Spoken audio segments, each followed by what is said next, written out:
Here today with Cynthia Renta with the Greenville Journal. Hello, my name is Cynthia Renta. I'm a local dancer.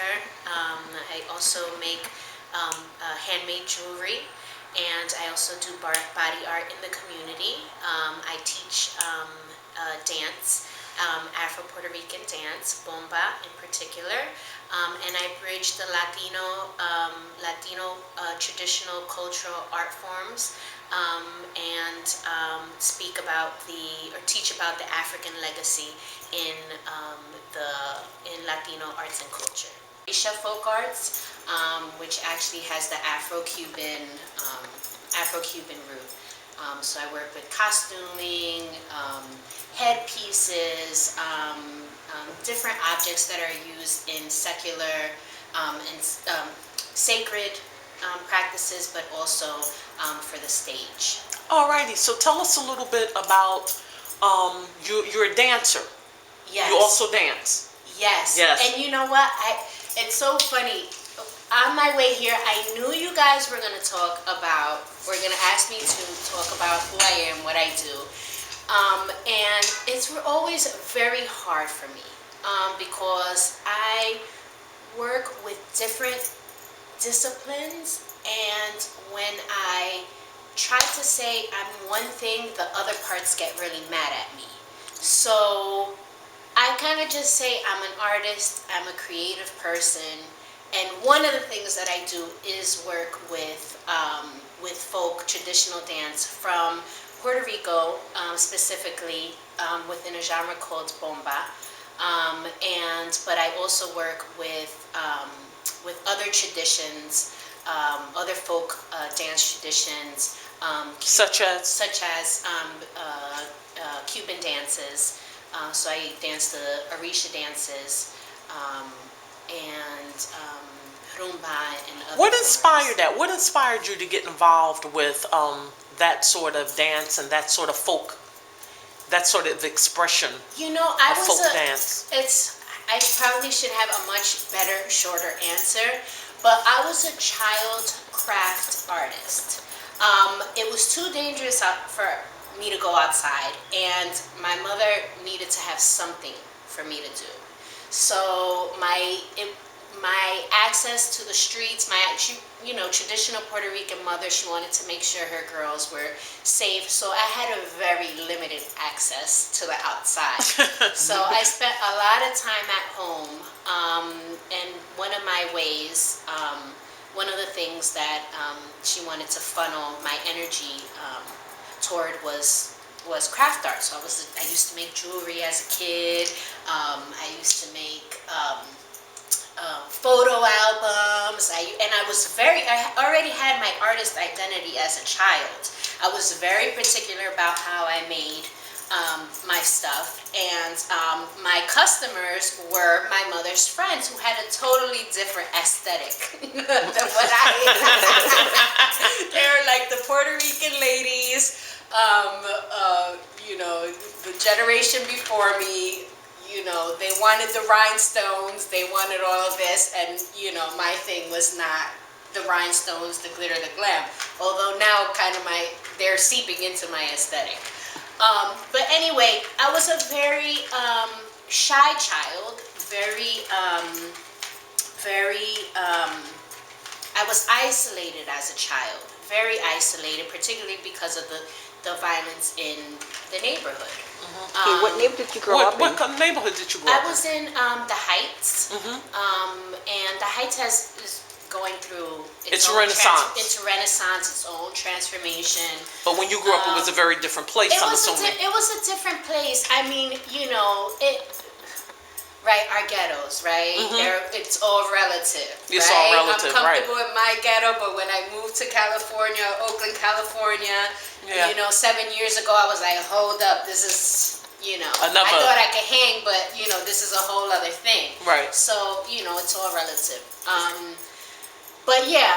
And my mother was extremely strict. She was a very traditional Puerto Rican mother, very protective, and wanted to make sure that we were okay. That we were fine. So the craft art once I started to grow into a teenager and this sort of thing, moved into dance. And it moved into dance specifically because my sister was a dancer.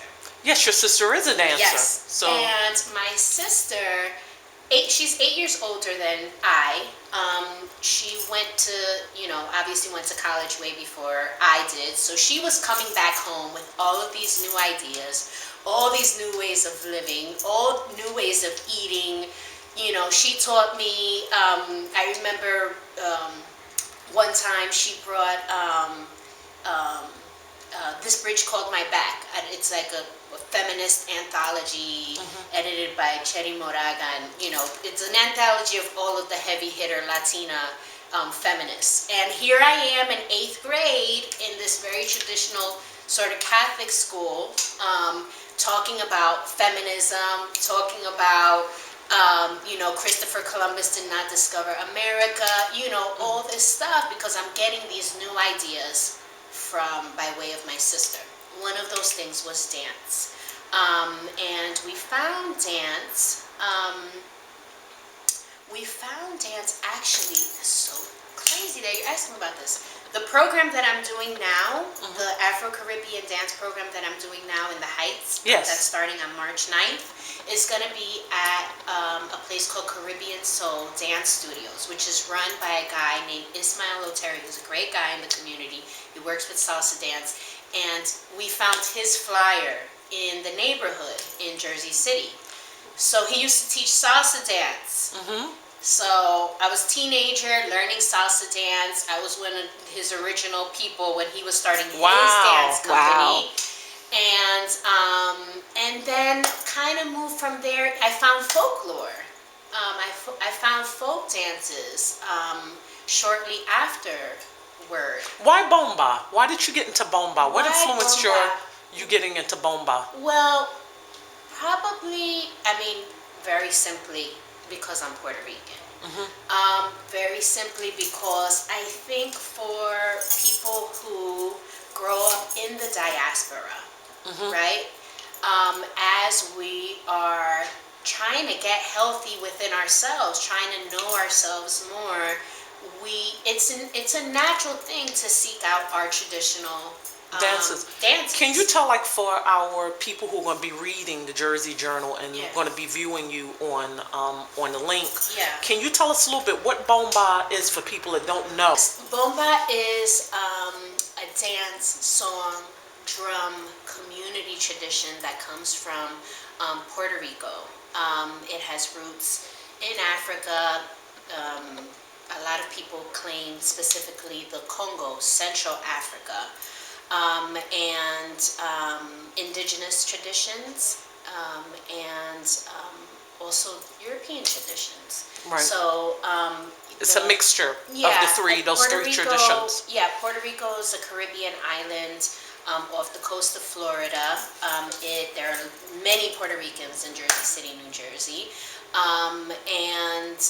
Our history is that we are from an island that had indigenous people, the Arawak people or the Taino people, that they were later renamed by the Spaniards who conquered the island, made a business in the island, brought African slaves over from many different ethnic groups in Africa. Came to the Caribbean, and the folks mixed with the Spaniards, other Europeans.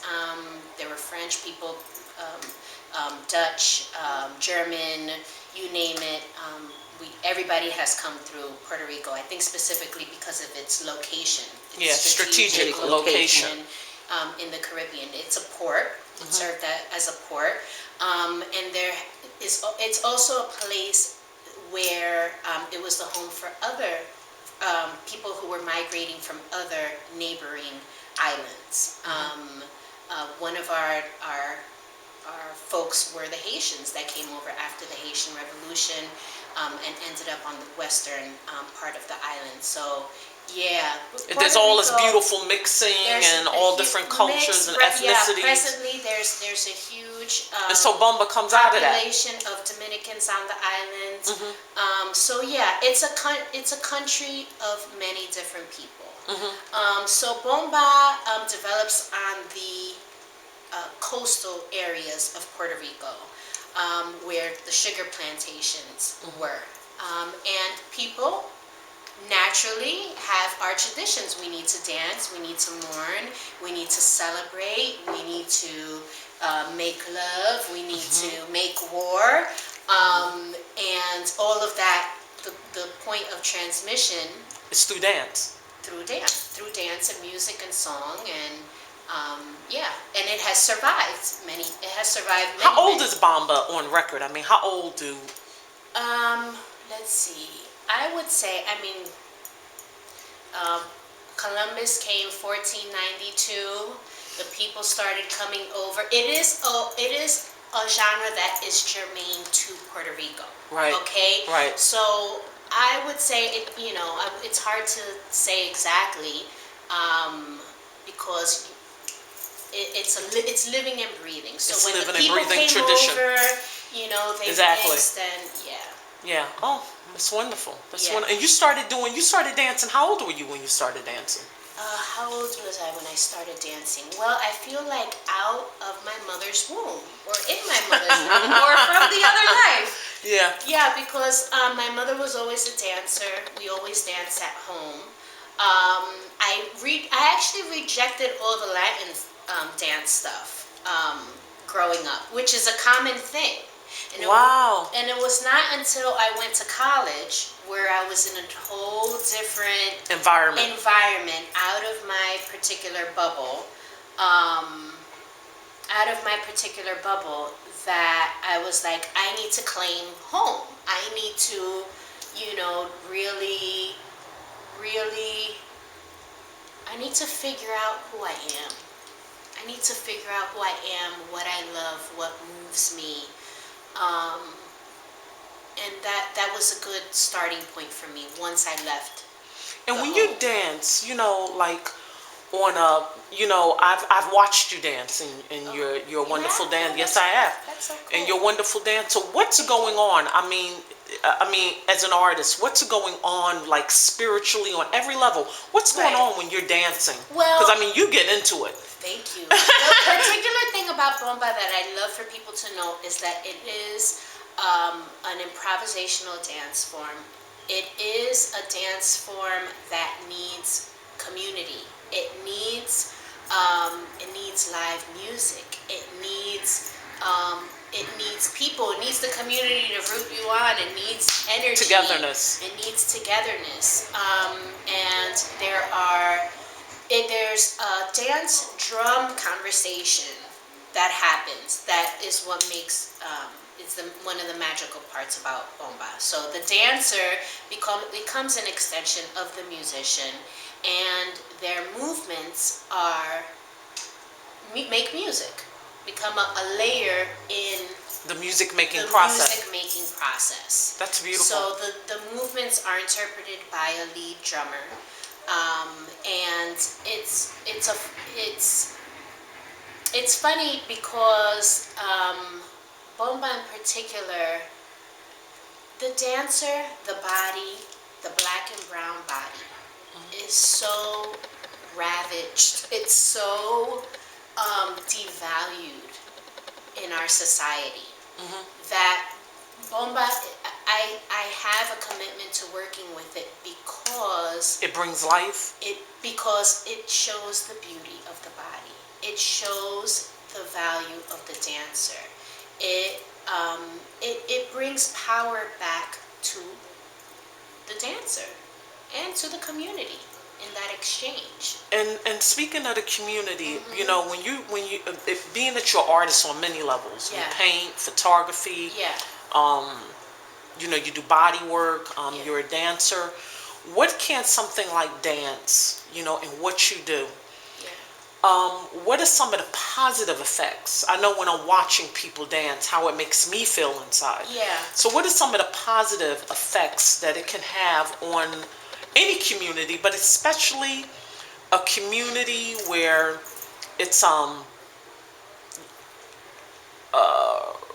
written with crime and people feel devalued. So when they feel devalued, they devalue other things.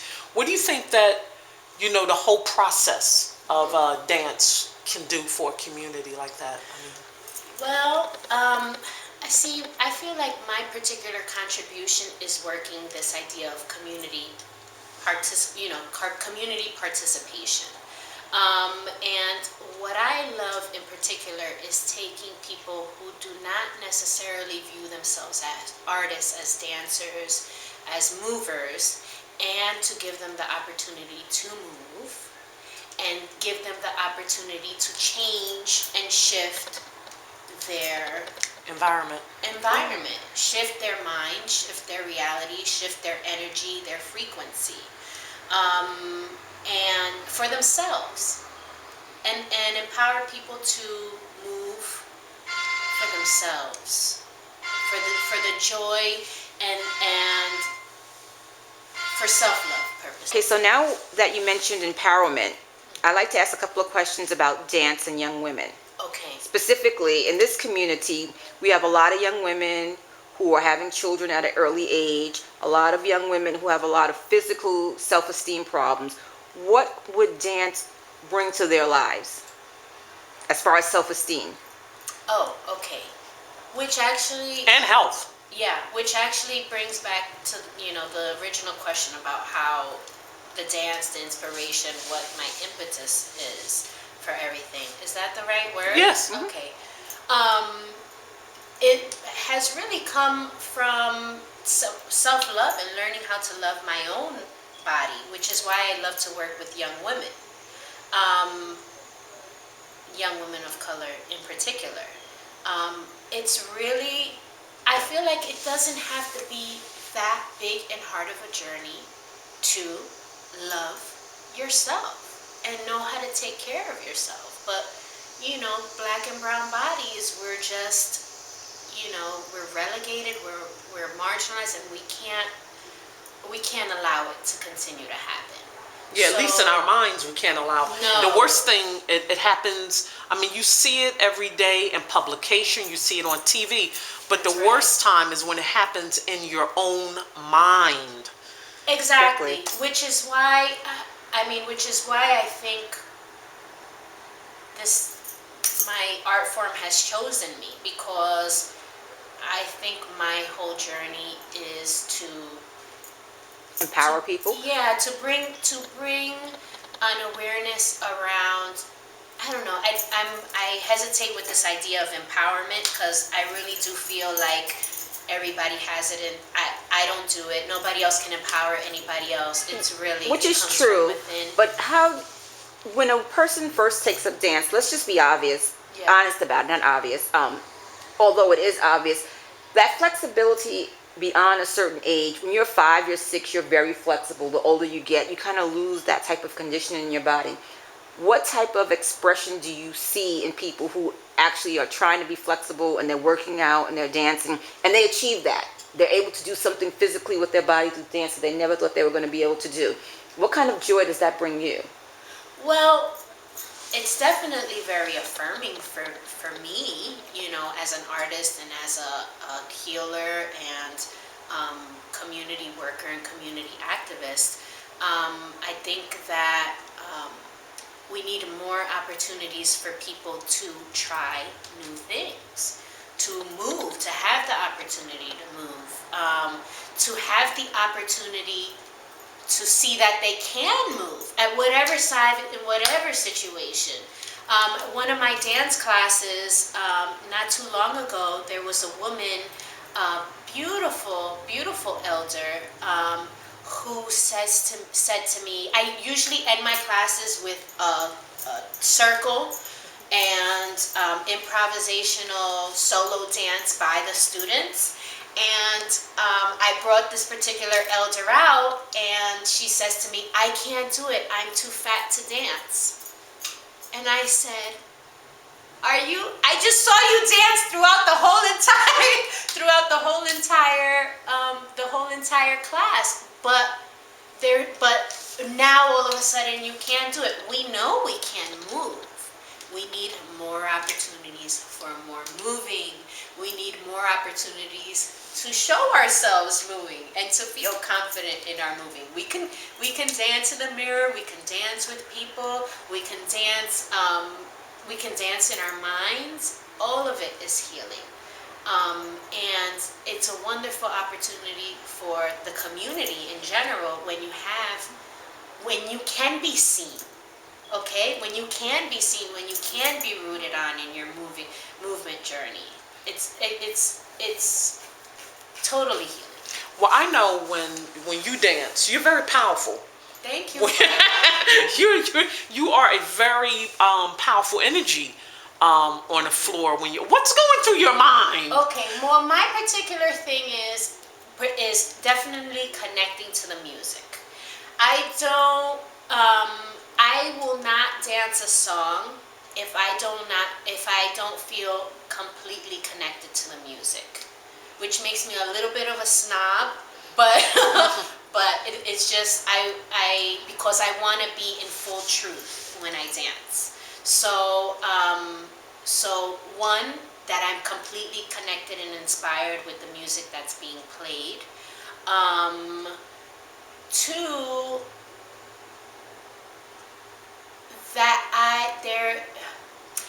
it's a journey and trust for me when I dance. Like I mentioned before, it's an improvisational dance form, so nothing is choreographed. You are literally connecting to the melody of the music, the drum, the rhythm of the music, the timing of everything. Are you also connecting, you said about the community, people are around when you're dancing. Are you also connecting to the spiritual movement vibration of the community? That's exactly where I was going. Yeah. Yeah, there is absolutely, although Bomba is a secular form, community participatory dance form, for me it is a sacred practice, and there is a spiritual reality to it. So yes, you are absolutely tuning in. I'm absolutely tuning in to the vibration of the community surrounding me. I'm very selective about where I go dance. Mm-hmm. The vibration has to be right for me, because then I'll just dance in my mirror. You know, that's why healing communities is so important to me. Let me ask you a question. We spoke about the physical aspects. We spoke about the spiritual aspects. Yeah. One of the things that I think that people tend to overlook in communities such as Greenville is the nutritional aspect. Yes. How does nutritional help? The aspect help with your dance and getting your body condition and fitness. I have my own healing journey has been. It's been so hard. It's been so hard for self-love. It truly has been. So I have had a lifetime of this fluctuating weight thing, this relationship with food, which is why I think dance has also chosen. What are you? Are you a vegetarian now? Vegan now? Now I'm a vegetarian, and I am with hope to eventually become vegan. But that's why. We were talking about health. Yes. And the importance of health, not only for women, but women in our communities. How important is health for you? And how do you explain that to the young women that you work with, women period, in general? And you were talking about radical self-acceptance for yourself and for women. How important is that? Well, for me, it's where everything begins. Like I was mentioning before, I've gone through my own healing journey. It's a lifelong journey, right, for all of us. And one of the things that I have struggled with is my relationship with food. And the more and more I have educated myself around food, the more and more I have realized that it has not been my fault. Okay, because oftentimes we beat ourselves up for our challenges with food and our relationship with food. You know, in our communities, we have processed foods. We have lack of fresh fruits and vegetables. We don't have access to the good foods. Yeah, I mean, So- often, so many times often, I've said in all of these interviews, our communities suffer from chicken, liquor, and church syndrome. You know, every corner store, there's chicken, liquor, you know, in a storefront, you know, not knocking it, but, you know, it's too much. And Yeah. how important is that to bring healthy food to the community for you as an artist, I think a person, a it's dancer? number one. If when I'm not eating healthy, I don't create. I cannot create. I cannot be strong enough to organize. I can barely be strong enough to have a decent conversation with somebody. It begins there. It begins there. I have to have my green juice. I mean, and it's not diva status. It's not diva status. It is what we all need to be doing for ourselves. We need to be having our vegetables not one time a month, not canned vegetables with all of the hormone intercessors and the preservatives and all of this stuff, but like fresh fruit and vegetables at least 3 times a day. At least At the minimum. At the minimum. At the minimum. I have struggled greatly with my energy, and the only thing that has brought it back has been the consistent juicing and the consistent moving. And let's talk about self-acceptance, this Yes. radical self-acceptance that you've gone through, and that women go through, that we all go through. You come to a point where you say, "This is me. This is perfect. I'm perfect. Any reaction I'm having at this time to whatever situation it is perfect."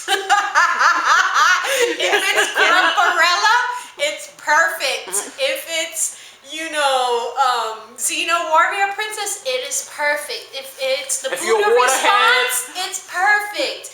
It's all perfect. It's all perfect. And radical self-acceptance, how important do you personally feel as an artist? Yeah. And as an instructor, because you're an educator, you're a healer. Yeah. How very important do you feel about this self-acceptance when it comes to young ethnic women, Latin women, women of African descent, Asian, well, women of color, period? Yeah. What do you feel how important that is a lot of times, because we don't have the best images in these rap videos. Yeah. I mean, it's really degrading to women. And then when we look in magazines, we really don't see, we might see a woman of color in that magazine, but we don't see the woman of color that lives next door to us. Yeah. And I often say, like, you know, I love looking at novellas.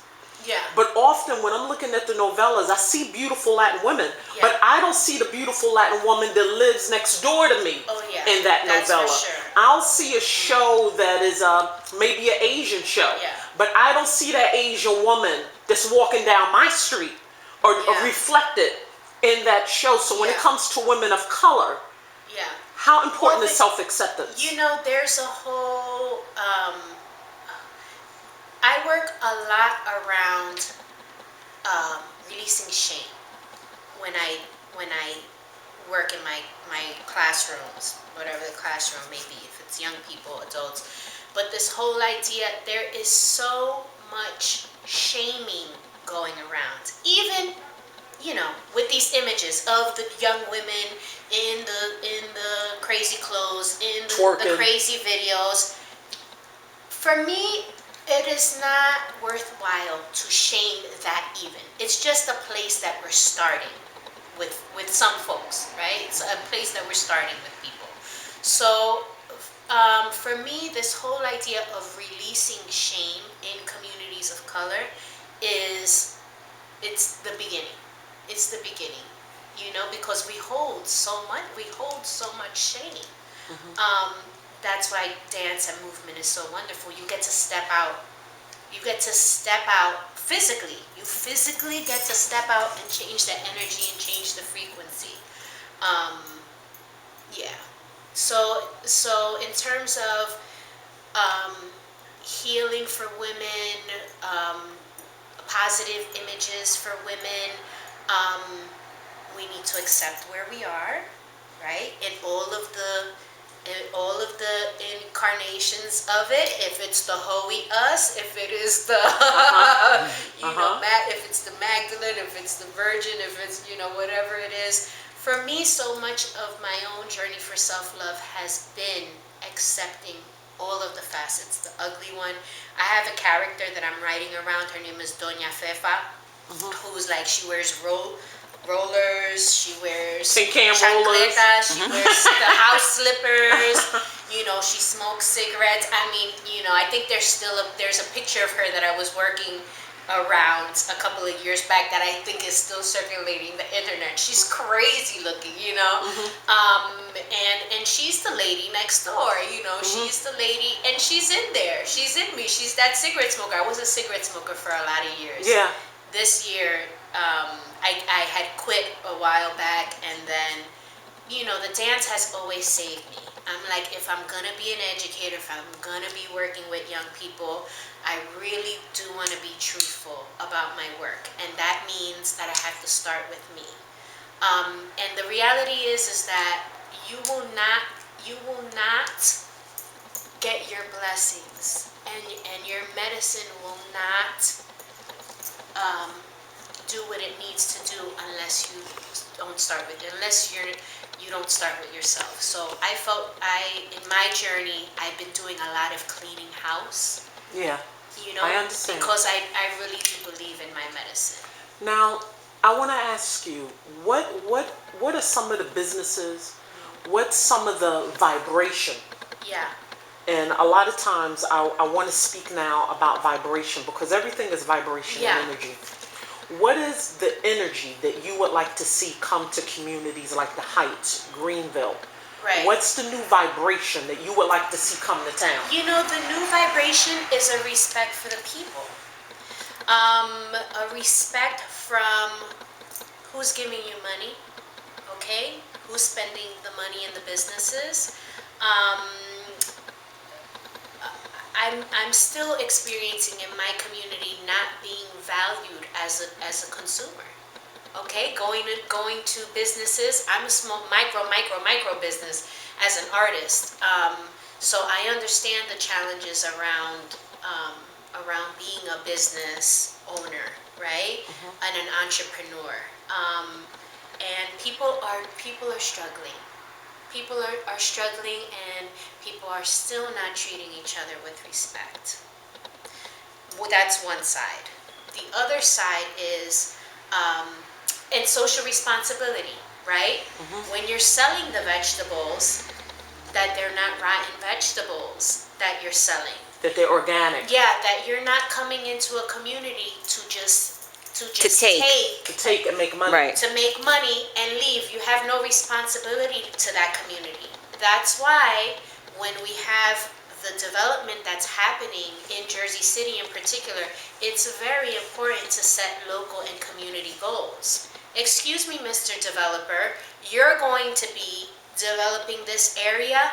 How much of that contract ensures that 50% is going to go to local employees that are going to be trained in the construction trades? Let's say that's going to, build the building that you are going to be making money from. Okay, these are things that we as a community have the power to set.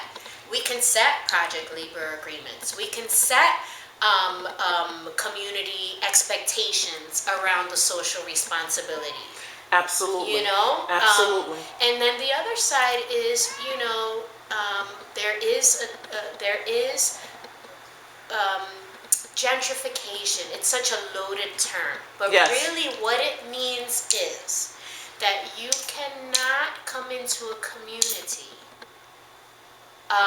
disregard the culture and the people that have been there through thick and thin, building what you have that you think is now your your playground, okay? Yeah. That we've made the investment. We have all made the investment to set the ground for you, visitor. Right. Now, what is the exchange? Exactly. And we're watching, and we're here, and we're present. That's important. So we're going to close up with Oh, my name. Yes, your name again. Cynthia Renta. And how can our readers get in contact with you? Oh, okay. You can find me on Facebook. So /Cynthia Renta, CynthIaRenta. Email me at ladylorearts@gmail.com. That's LadyLorearts@gmail.com. I have so much enjoyed you. And thank you for so spending time much. with us. I And the enjoy you Greenville guys. Journal, Thank you so much for the invite. Thank you. Yeah, Thank you. We have lots to do.